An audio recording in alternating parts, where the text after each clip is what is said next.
Είμαστε καταρχάς σε έναν από τους υπέροχους χώρους του Ευρωπαϊκού Μουσείου Άρτου, που είναι εδώ στον Βαρνάβα και είναι πραγματικά στολίδι τόσο της περιοχής όσο και της ευρύτερης περιφέρειας της Αττικής.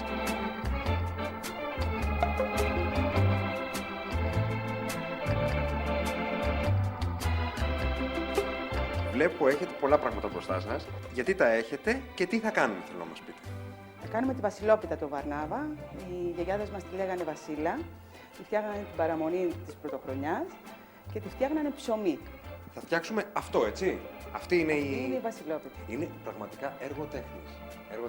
Οι κυρίες που μας βλέπουν να πάρουν χαρτάκι, μολύβι, να σημειώσουν τα υλικά που θα τους πείτε τώρα.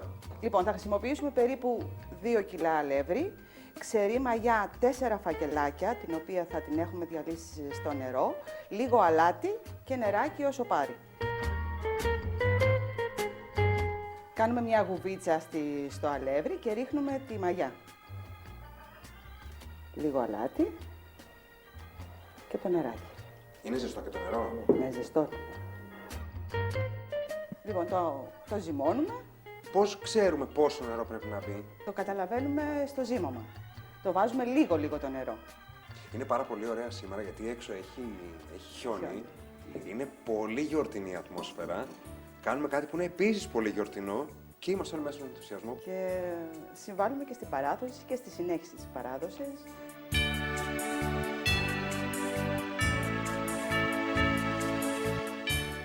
Η Βασιλόπιτα έχει ένα σταυρό που πάνω τους έχουμε βάλει καρπούς, καρύδια και αμύγδαλα. Συμβολίζει την εφορία και την καρποφορία. Επίσης, έχει το χέρι της Παναγίας. Στην άλλη πλευρά έχει το σπίτι και τα δέντρα με τους καρπούς. Στην άλλη πλευρά βάζανε το Γεωργό με το αλέτρι. Στην άλλη πλευρά βάζανε τα ζώα του σπιτιού. Συμβολίζει το χέρι της Παναγίας να ευλογεί όλα αυτά για τη χρονιά που μας έρχεται. Δηλαδή να ευλογεί το σπίτι, τον άντρα του σπιτιού, τα δέντρα με τους καρπούς. Θα μπορούσαμε να πούμε πως με αυτήν τη Βασιλόπιτα εύχονταν οι διοκτήτες του σπιτιού, οι γυναίκες που την έφτιαχναν, να έχουν όλα αυτά τα καλά στο σπίτι τους χρονιά. Όλα αυτά τα καλά, υγεία, ευτυχία, εφορία. Αυτά είναι τα καλά και όπως το ονομάσαμε εμείς, το ονομάσαμε ψωμί των ευχών. Γιατί είναι πραγματικά όλο ευχές αυτό το ψωμί.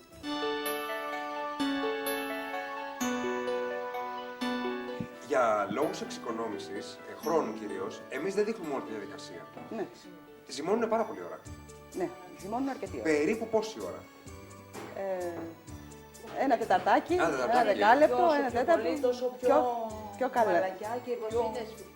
Χρειάζεστε παρέα λοιπόν όσοι το επιχειρίζετε. Είναι μια καλή αφορμή αυτό. Τώρα για να το βάλουμε στο ταψί και να μας πετύχει αυτό που φτιάχνουμε, πάντοτε και το ψωμί ακόμα, του κάνουμε ένα σταυρό. Αυτό το χόδι που το κάνετε κυρίες, γιατί το κάνετε θέλω? Για να μας πετύχει, να μας φουσκώσει ωραία. Λοιπόν, το βάζουμε στο ταψί και το πλώνουμε. Στο κέντρο βάζουμε και το φλουρί. Τώρα θα το σκεπάσουμε για να παραμείνει ζεστό και να φουσκώσει. Μέχρι που να τελειώσουν τα ακεντήματα θα έχει φουσκώσει. Καθίσαμε για να κάνουμε τα σχέδια. Ένα άλλο ζυμαράκι που μέσα δεν έχει μαγιά, δηλαδή είναι σκέτο αλεύρι, νερό και λίγο αλάτι. Θα κάνουμε τα σχέδια. Δεν βάλαμε μαγιά γιατί δεν θέλουμε να φουσκώσει. Δεν θέλουμε να φουσκώσουν, ναι. Όπως και τα κουλούρια που κάνουμε στο γάμο, έτσι και στη Βασιλόπιτα, μπορούμε να την κάνουμε συλλογική δουλειά και η κάθε μία κάνει ένα σχέδιο.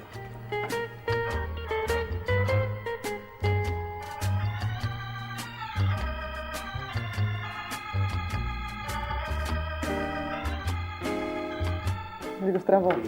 Ποιο είναι στραβό το σκυλάκι μου? Όχι, μια χαρά είναι. Βέβαια, μοιάζει λίγο με το κατσικάκι της κυρίας Αναστασίας. Δεν έχει σημασία. Αλλά είναι σκυλάκι. Όχι, όχι, δεν μοιάζει καθόλου αν το φέρετε δίπλα. Ναι, Είναι είναι σκυλάκι. ξεκάθαρα. Ναι, ξεκάθαρο. Είναι. Γιατί οι κατσικούλες εδώ έχουν τα κερατάκια Ναι. τους. Όχι, Είναι ωραίο, ναι. Είναι ωραίο. σκυλάκι. Πολύ ωραίο.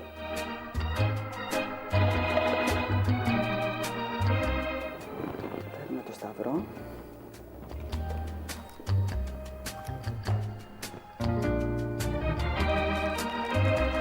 Τώρα θα βάλουμε το χέρι της Παναγίας στη μία πλευρά. Στην άλλη πλευρά θα βάλουμε το σπίτι. Τώρα θα βάλουμε τους καρπούς, το τυράκι μας. Οι καρποί πολλές φορές συμβολίζουν όχι μόνο τους καρπούς που έχουν πάνω τα δέντρα, αλλά γενικώς την εφορία, να έχει χρήματα η οικογένεια και αυτή είναι καρπή, όπως επίσης καρπή είναι και τα παιδιά. Η γονιμότητα. Τώρα θα βάλουμε το Γεωργό, το Στάχη και τώρα τα ζώα και θα βάλω πρώτα το σκυλάκι. Κατσικούλες, προβατάκια.